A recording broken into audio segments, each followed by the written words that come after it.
Across the country, remembering the victims of the September 11 attacks on the World Trade Center. Right here in the Rio Grande Valley, a number of special ceremonies to remember the fallen, their families, and the first responders that assisted during time of tragedy.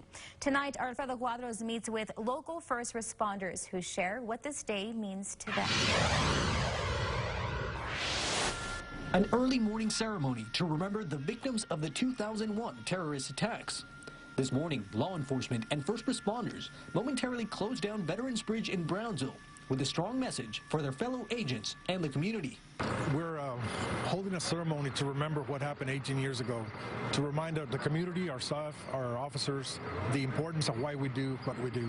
The attacks on the World Trade Center may have happened hundreds of miles away from the border city, but the effects it had on the region, the shared emotional support, and the devotion to public safety are a sentiment that local law enforcement wish to never forget. That morning, actually, I walked into our station and I was in there to turn in some paperwork. At the time, I used to be a motorcycle officer, so I was in there to turn in my dailies. It was something that took us all day and probably the remainder of the week to really be able to settle and conceptualize. We knew there was a mission coming, and the mission was to change the way we did things.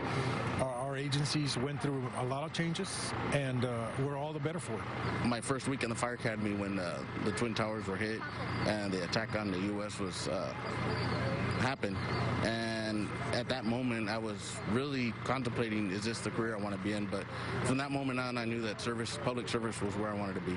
It's a day that brought many together for sorrow. Now it's bringing inspiration to first responders. From Brownsville, Alfredo Cuadros, KVEO, Local 23 News. The Brownsville Police Chief believes that today is also a day of showing how a nation came together and is overcoming a major tragedy.